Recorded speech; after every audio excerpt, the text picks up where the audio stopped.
Mr. Mike Goldstein. How are you? I'm doing great, Don. How are you? Thanks for having me on the show today. I'm pretty excited to have you on the show. I got to tell you, I've been looking for you for a long time. Boy, that sounded like a threat, didn't it? I have to rephrase that. Oh, that's all right. We'll just pretend it's my wife yelling at me. Yeah, well, don't we both have that? That's why I come to the office. Hey, Mike, I know that you're here today to talk to us about everything kitchen cabinets when it comes to being online, because you're an expert at that. And I'm actually pretty excited that we found you. So, but other people haven't done the research that we did on our side to find you. So, Mike Goldstein, can you tell us who the heck you are and how do you come to be talking to all these forward-facing cabinetry, architectural millwork, furniture-making owners all around the world? Absolutely. Well, I'm actually glad that you asked that question. I'm kind of surprised you actually, a lot of you people may not have heard of me. I do speak at a lot of conferences, get ready for National Kitchen Bath Association next year and all that. I actually am the author of the book, The Ultimate Kitchen Remodels Marketing Guide. So we are a published, or I am a published author. My company is Kitchen Remodeling SEO, and all we do essentially is work with cabinet makers, kitchen contractors, cabinet contractors, architectural firms, people like that, to help them promote their websites, promote their Google business profiles, and really just take their online presence and kind of bring it to the moon. Where have you been, man? Where have you been? And by the way, what do your friends say when you tell them, yeah, I only work with kitchen cabinet people? Why? My friends say the same thing. And I'm like, you guys don't understand. It's the most overlooked, underserved market full of people who actually will take action, because the industry's made on people who take action, who work to deadline, who know what they're doing, and who go. They just go. Well, and it's funny because a lot of people in digital marketing, though, what they do is they will work with anyone who's got a credit card, anybody who's willing to pay them. And that's just not what we do. And the way I look at that is, if you're a kitchen remodeler, you can't be a contractor one day, an electrician the next, a plumber the day after that, a floor, you lay out floors the day after that. You might know a little bit about everything, but you don't know enough about anything to really be successful or to help the people who you really want to work with. Right. And that's what we did. I spent 20 years running a digital marketing agency, and we had a legacy agency. We worked with a lot of different folks from the enterprise level, major hospitals. We've worked with eBay over in Asia for a period of time. Wow. We did a lot, but ultimately what I learned was, I love working with people in the home services, specifically in the cabinet side, in the architectural side, as well as on the kitchen side. And I actually have a bit of a family connection to it too, where my family has run one of the largest kitchen appliance stores in all of New England, and it's been running since 1952. Oh, that's it. Yeah, a little bit longer than I've been around, but yeah. Well, that's good. And you know what? It's the same way that I got into this industry. I started working with people in the trade and I loved it. And then, you learn, you go forward, you see what works, you see what doesn't, you start to mishmash that together and you realize, man, there's some, I call it cracks in the darkness. You start to see the cracks in the darkness. You're like, hey, that worked over there. Would it work over here? And you and I have been at this the same amount of time for 20 plus years. You start to see a lot of those cracks in the darkness, weave them together, and you get successes. Hey, what are some mistakes? So let me paint a picture here. And I know my podcast. And by the way, you've got a show as well, right? Yeah, we do. It's called Crushing It with Kitchen Remodeling. Okay, so there you go. So people, you might want to listen to that. Michael Goldstein, Crushing It with Kitchen Remodeling is his podcast. So there's another, if you're looking for intellectual property, if you're looking for ideas, maybe go check out that or your book. But if you don't mind me going back, I want to talk about who's on the show, and then let's talk about mistakes you see for those kinds of shops. So we got tiny shops, like one-man shops, people who've retired or finally got fed up with the corporate world, and they're like, I'm in my garage, I'm doing what I want, but I want to listen to this guy talking about profits and cabinetry. And then we've got the 5-man, everything in the whole growth curve. You've got some 5-man shops, you got 10-man shops, you got 20-man shops. We've got a few, and we all know who they are. They're 80 or 100 people. Sure. They're doing a couple $100 million. But a lot of guys are in that range, under 800 grand or pushing up against 2 to 5 million in total revenues. What do you see are common mistakes? Oh, the number one mistake that I see is trying, is just what I talked about before, trying to do everything yourself and not really understanding, where you need to get help, where you need to bring in an expert. And the way I equate it to is when I was very young, my father said to me, Michael, when you touch tools, bad things happen. Wow. And I learned, I love That's a working vote of with people. confidence. I love working with people who touch tools. I'm Yeah. not one of them though. All right. I can take that market. I'm a great tech guy. Yeah. But and it's the same thing. If I got a major backup in my sink, I'm not trying to fix it. I got a rotary of plumbers and I can call and they're going to come out and they're going to fix it and they're going to do it right. So and that's one of the big things. And for example, we see a lot of people trying to run their own Google ads. And and you think it's easy as just, what, I have a website. I know that I want to be, in millwork. I know I want to be in, being found for architectural elements. I know I want to be found, it might be something as all I'm doing is making shaker cabinets, and I just want to be found for that. And they don't really understand things like negative keywords, which what a negative keyword is, it means that these are keywords that when people type in, you absolutely do not want to waste your ad spend. You don't want to be seen for that. And one of the big ones is everyone forgets to put in the term free. And then all the people who are free estimate, free, but then what it becomes is free cabinets. And now you've spent $1,500 to basically be found for something that is not your ideal customer, and B is a service that you don't even want to talk to them. Yeah. So, I thought you were going to say if I had to remove the word shaker, then suddenly people who are searching for salt shakers or something, but you're right. Yeah. Free or out of state, out of area. Well, and shaker is another interesting term because what happens with that is you want to make sure you're using what's called exact match terms versus a broad match. And all that means is that if someone just puts in the term shaker, you don't want to come up for that. But if someone puts in shaker and the word cabinet together, now you do want to come up for that. White shaker, gray shaker, those are all fine. Yeah. Plus New Hampshire, minus bad areas of New Hampshire. I'm sure you have desperate parts of town. Oh yeah, absolutely. Yeah, we all do, right? Yeah. I don't want to be doing work in those desperate parts of town. No doubt. Yeah. So let's play a little game, if you don't mind. We're going to play the game where we've got $1, like one single dollar. And then we'll say we've got $10, and then we say we got $100. Yep. If I had $1 to invest in this whole internet website SEO world, because I'm just starting out, I have a basic website my niece made before she went to college, and now she won't take care of it anymore because she's pursuing her other dreams. But there's lots of people out there who have that site. What do I do with that $1? Where's the most impactful way to invest for my business?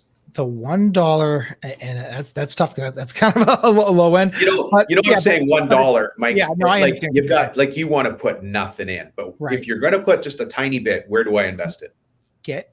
Make sure that you have a professional looking website and make sure that it is hosted with a company that has some speed behind it. And the reason for that is one of the things that Google looks at really heavily right now is user engagement. And part of user engagement is something called Core Web Vitals, which is just a fancy way for saying, how fast does your site load? Yeah. Google wants people to have a good experience and they don't want them waiting because then they get frustrated and they click away. Yeah. And one of the mistakes I see a lot of people make is, oh, well, I got my domain for $1.99 on GoDaddy because we're running a special. So I guess I'll host it with GoDaddy. And GoDaddy is one of the slowest servers out there. And you will be penalized by Google if your site does not load in 2.5 seconds or faster.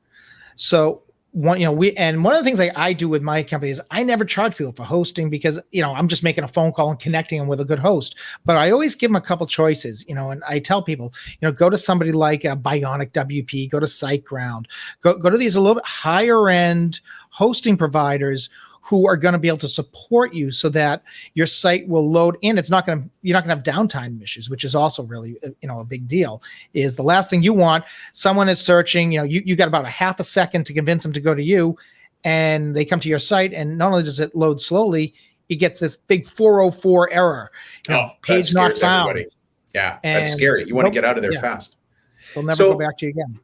So then let me change that $1 question a little bit and say, if I had that $1, should I invest it in a Facebook page, or should I invest it in Houzz, or should I invest it in my own website? So social media, a shared site, or my own page. let's give a fourth option, because I don't think any of Nice. those are a good option.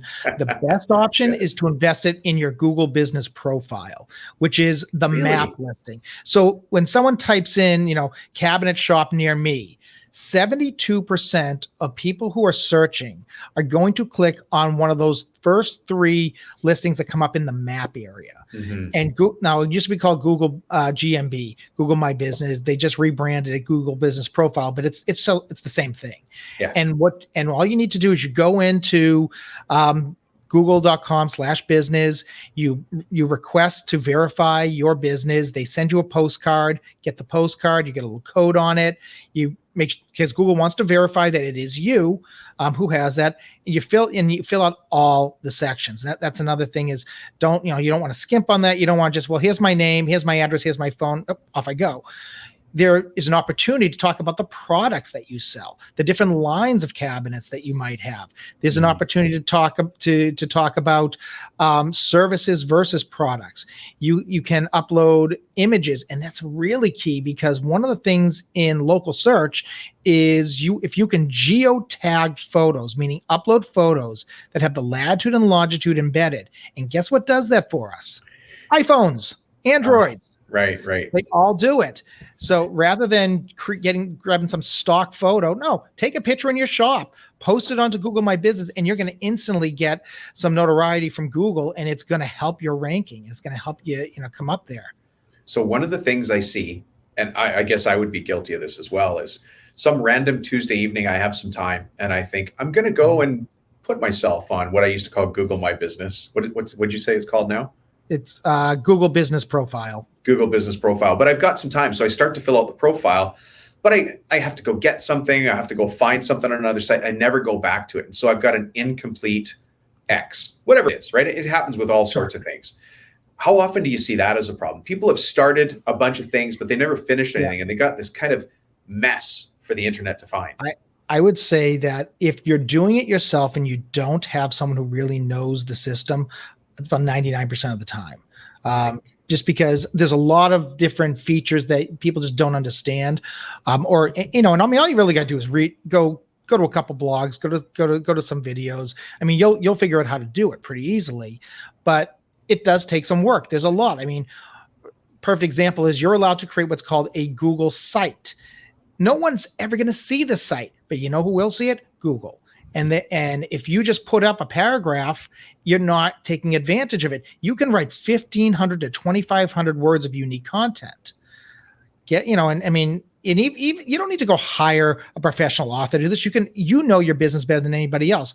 Yeah, maybe you want someone to edit it, but this isn't client facing. This is for Google.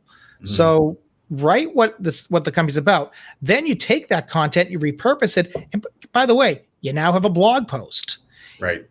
You know what else you can do with that? Now you put that on a teleprompter, you record yourself on Zoom, you just created your first video. Oh, guess what else you can do? We can now download that MP3. You now have a podcast. How easy is that? Don't tell everybody our secret.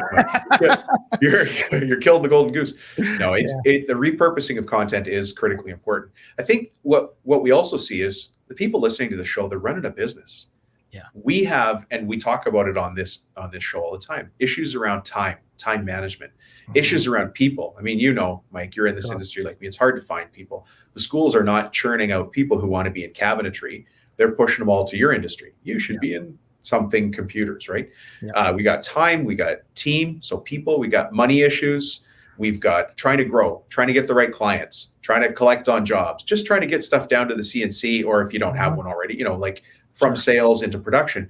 So who's got time to be a specialist in the internet world, except that that's where business comes now? There's a whole world behind the screen of your phone. Well, not only that, but I mean, even people who do have larger companies, and maybe they do have a dedicated marketing manager, or at least a part-time person who's in there doing it. There's only so much that you're going to know, unless you're going to go to every conference, unless you're going to read every new Google algorithm update and Facebook update and all of this stuff. It's really hard to stay up with it. And it's no different than if I want to deal with my taxes, I don't know every change the IRS has put out there. That's why I talk to a CPA. Yeah. It's also why we don't do our own dental work or cut our own hair. Yeah. Oh, I wasn't supposed to do that. Shoot. Yeah. all the bald guys right now are like, no, I cut my own hair all the Yeah. time. It works out great. But you know what I mean? Like it used to be that you could do all these things. And right now I look at our cars. Yeah. It used to be kind of enjoyable to say, oh, I got to change the oil in my car. And so you get under there and you can't even get to the thing anymore. Like, where's the filter? And there's no just universal filter wrench unless you've got a classic car, right? It's the same with the internet. It is. Everything is a specialty. And when you have specialists, you get things done faster and smarter. And like you said, you're not going to waste $1,500 chasing bad deals. And there's by the way, people who are searching the internet, I always want you to imagine there's probably a guy in his underwear drinking a beer who's clicking on your ad. So if that's not the client you want, you'd better advertise better. Yeah. You'd better advertise not better. to say that isn't somebody's avatar, just probably not ours. We don't talk about that on the show here. That's a different show. I think. Hey, let me. I touched on something there. How are people finding our websites now? Are they coming in on? Well, let me ask it as an open-ended question. What kind of devices, Mike, are people searching for us on? So right now, you're seeing most people, and when you say who, it really depends on who the ideal target audience is. Our ideal client. We talk about that a lot on this show. Yeah. If the ideal client is a homeowner, then you're looking at 70% mobile phones. And that's why everything on Google is mobile first. You want to make sure that, everything that you put out there, whether it's on social, whether it's on a website, no matter where it is, that it looks really good on a cell phone. If we're talking about, we're doing more B2B work, then, you're seeing more of a split, and generally it's more laptop based. It really depends, like I said, on who it is that ideal client and what you're trying to promote. The other thing is how you're promoting it. If you're showing 45-second clips of, your manufacturing facility, TikTok is going to be the way to go. And that's certainly going to be a mobile base, because you can't even see that on a computer. Or if you can, I haven't found out how to do it. Yeah. Or Insta or whatever, or Facebook. Yeah. Actually, there's lots of people that try to rely on Facebook as their main website. What do you think of that? There's a lot to be said for using Facebook as your website, because it does give you the ability to get reviews. It gives you the ability to constantly update it. It is indexable by Google. You can certainly use Facebook. We do a ton of Facebook advertising, and you can utilize their messenger campaigns. If you can use some of the tools that are out there, it can be done. ManyChat is a good example of a tool that allows you to create AI-based chatbots, and it is specifically used for Facebook. They've got millions and millions of subscribers. So it can be done, but to truly, if you really want to be found on Google, you can't do it. And the reason for that is what you're really doing is you need to optimize for a Google business profile. And just like Facebook gives you a free page, if you don't want to invest in a website, and I think that frankly, you're missing the boat if you don't. But if you don't, use the free Google site that they give you, which is connected to your Google map listing. Sorry to cut you off. In some cases, people can't. They're starting up their shops, and they're really trying to stretch a dollar. As a business owner, they're not taking out enough money. This is why they listen to the show. It's about profitability, running a professional cabinet shop. We're making beautiful things for people's homes, but sometimes the owner's not taking out enough. And so a lot of people out there are stretched, and maybe they haven't seen the value of investing. I think we're going to take a shift in the episode right now. I'm going to ask you for a success story, so you can walk us through how another person just like me did it. But there's a lot of people out there like, Dom, I'm not making money. How can I now pay Google, this multi-gajillion corporation? Why would I pay Facebook, another multi-gajillion corporation? I can't even pronounce I don't even know what company owns that anymore. Why would I pay them? I'm not taking enough for myself. But I think the answer is you got to put wood on the fire to get the heat. Right. Anyways, you absolutely do. I mean, you've got to spend money to make money to some extent. I mean, there are a lot of free resources out there that you can use. Like you said, there are Facebook profiles. There's free Google websites that, but all of this, I hate using that F word. Using that. Okay, well, complimentary products out there. Oh, okay, good. I forgot to tell you we don't swear on the show. But I was like, what F word? You meant free. Don't say Oh, that. okay. Yeah. Yeah. No. And Well, there's a U word we don't use on the show either, yeah. but don't say it. But in all reality, the stuff that is free is typically you get what you pay for. Um, I got a comment on that. yeah. And somebody reminded me of this the other day. When something is free, I'm the product. Yeah. Absolutely. When something's free, I'm the product. Right? Yep. No Got doubt. to remember that. You just traded your personal information for Mhm. something, which is Yeah. fair. I mean, somebody's got to make a dollar somewhere, but you're the product. Yeah. Sure. And the minute you start giving out that information, you get into a couple of lists. I mean, your time is worth something. And if you have to spend the first hour and a half of every day hitting delete in your email box. Well, Mike, that's why all of my newsletters are extremely valuable and everybody should stay subscribed. Absolutely. And that's why they should prioritize them as well. It's Anyways, listen, tell us a success story. Like, sure. walk us through this soup to nuts. And, you and I haven't prepped this before, so I'm not sure what story you're going to tell, but tell us a story about somebody who came to you with a problem, Mhm. what you came together with as a solution, any challenges you had, and then what life looks like for them now. You know what? I have a great story of a company in Massachusetts, in Boston suburb, and the gentleman came to me, the owner of this company, and he says, "Listen, I'm putting out." I forget the exact amount, but it was several $1,000s a month to Home Advisor and to Google Ads to try and promote my cabinet refacing business. And I'm just not getting there. And he came and he said, "What can we do? And how can we, turn this negative into an ROI?" And I said, the first thing is let's kill all the shared leads. Because if you're getting shared leads, it's a race to the bottom. Yeah. And all you're doing is you're trying to see who can get to the customer first and who can come in with the cheapest price. And you're not going to make any money that way. So we get rid of all of the Home Advisor, all the house, all of that wasn't exclusive. The next thing we do is we take a look at the website and we say, okay, what is going on with the website? What kind of content do you have? And what is the message that you are conveying? Are you drawing in your ideal client? Yeah. Are you getting people in who actually want to do full remodel? So this is a cabinet refacing, kitchen remodeling guy. And he wasn't. It was nothing more than just basically, here's 7 or 8 different companies that I do business with, and here's their catalog. And well, all you're doing is you're marketing, your suppliers, which isn't a bad thing, by the way, because you want to show that you've got good product. But he's not talking about there's nothing in it for me. Well, not only that, he wasn't showing the value that he could add. Right. Yeah. And so we started to rewrite the content.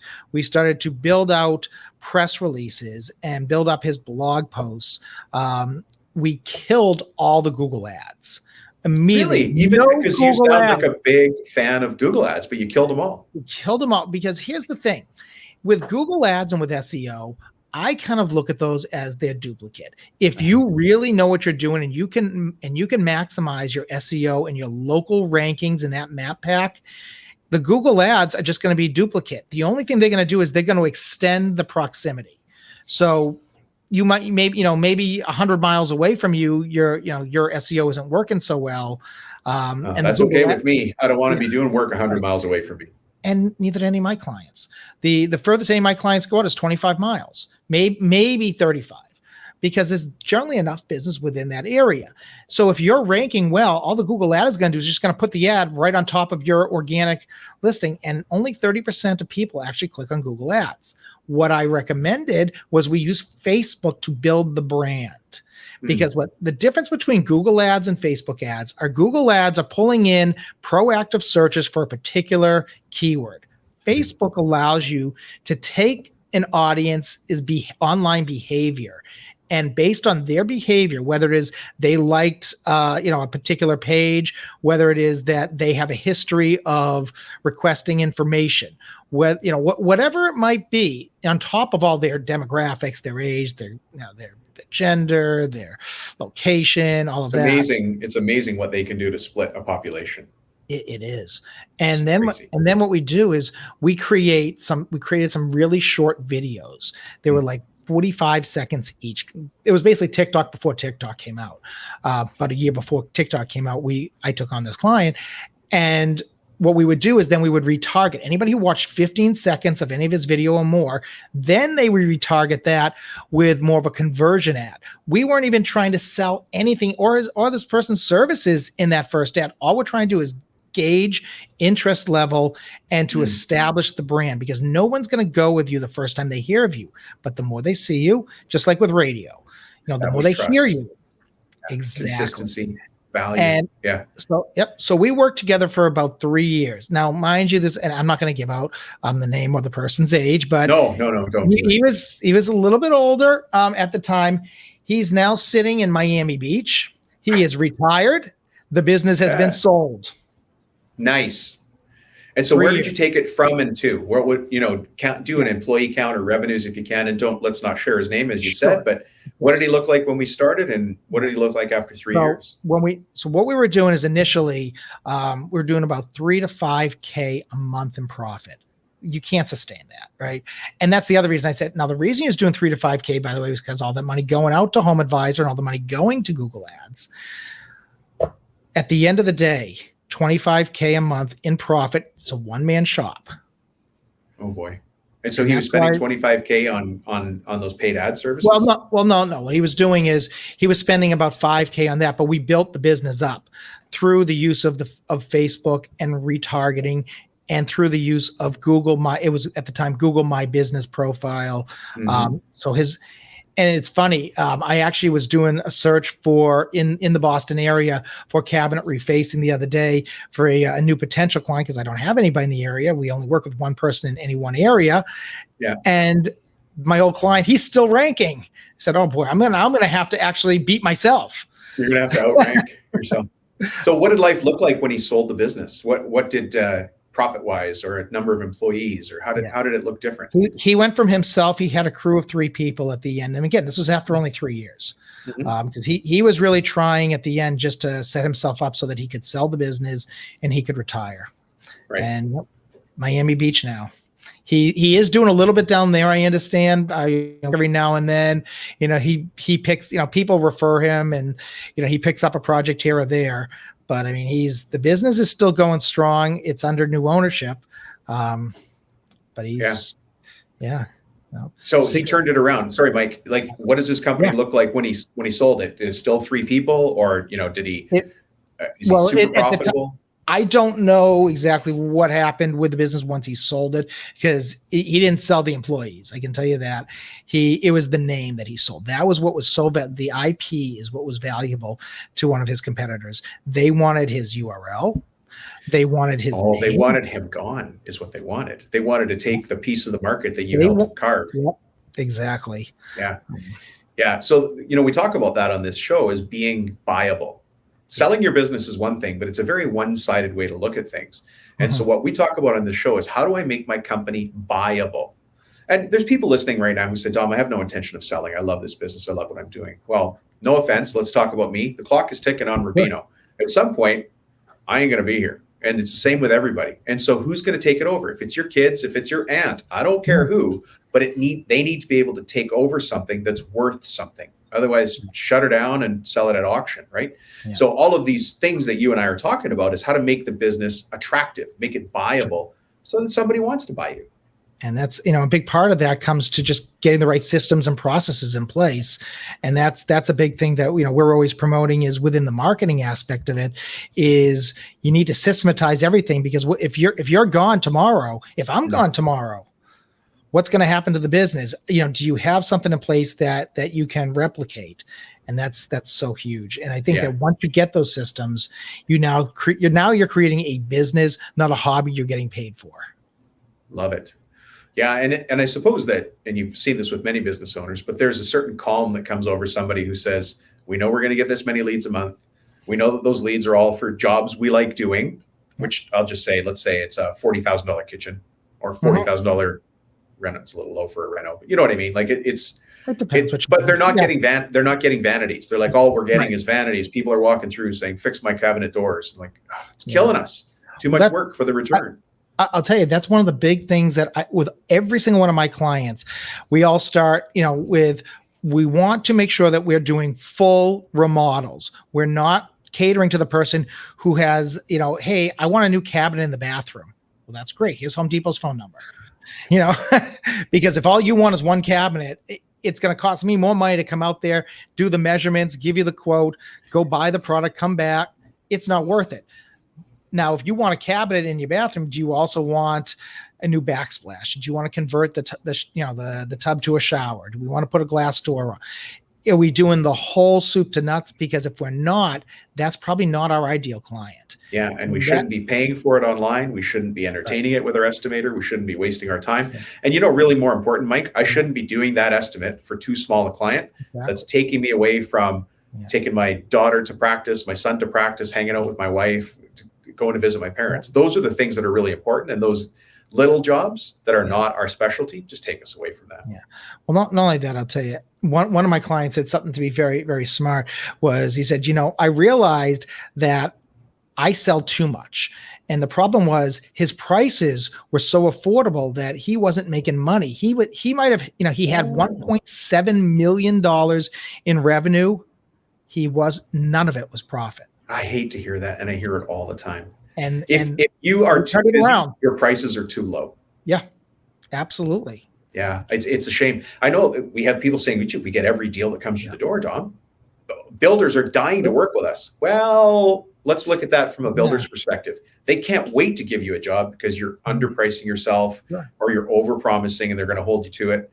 Yeah. Hey, what about architectural millworkers? Do you find the same thing? Because we've been talking a lot about the residential side. Sure. On the architectural millworker side, we're doing TIs, tenant improvements, where you're typically getting your deals through GCs, project managers, et cetera. Does that same overall theory apply of maximizing my local impact? It does, to the extent that they're being found by the right people. I will tell you, with those folks, what we have actually done is we've targeted property management companies as the actual client. Because when you get a property management company on board and they've got 150 units, they're not going to have you redo 1, 2, 3 units. You're going to redo 150 units. And generally, they have more than property management company is going to manage multiple properties. So with that respect, that does become more, believe it or not, a Facebook campaign. Why? Because it's about building brand awareness and it's about getting found over and over again. Yes, you want to do the SEO work on it, but again, that's not a Google ad campaign. It's really not a local campaign either. And the reason for that is maybe you're manufacturing the cabinets and they're installing because they have the folks, on site, but they want mass production. And the question then becomes, is that really your business model? If it is, it works great. It works great. If it's not, then, we look at different approaches. And I think that you've probably seen this as well as I have, but no two businesses really are the same. Even if you think that, hey, I'm a cabinet manufacturer, you're more than a cabinet manufacturer. Who do you manufacture for? What kind of cabinets do you manufacture? What kind of materials are you using? What's your equipment setup? Yeah. Right. Everything is different. It's amazing that you say that. Really interesting, because people think, oh, my competitor down the street, he's just like me. No, he's not. You own your building, he leases his. You do this kind of work, he does that kind of work. You have your own installers, he subs it out. And all of those little nuances, all those little differences actually add up to a very big difference in how we go to market and how people see us. Well, not only that, I'll tell you, one of the big things that we found is in this industry, the big difference is who can actually do the work. And what I mean by that is we've got a real shortage of employees in this country right now. And if you can market your job openings well, you're going to be able to produce a heck of a lot more. It's not that hard to sell right now. Hang on, are you telling me you can help us find applicants as well? Absolutely. Oh yeah. Let's do that as our next episode. Let's do that. Yeah. My partner is actually, he's our Facebook recruitment specialist, and that is basically all he does. And I tell you, we had one company, 25 installers in a month they needed. And oh man. Yeah, it takes a little bit of money, no doubt, to run the ads, but if you can, you promote it, and you got to get the right offer out there, and you'd be surprised what you can do. And if you can't staff, I don't care how profitable you are, you can't do the work. No, you've just, a lot of ears have perked up. Yeah. Actually, it's a great transition point. Let's do that as maybe another episode. I'd love to have you Absolutely. back.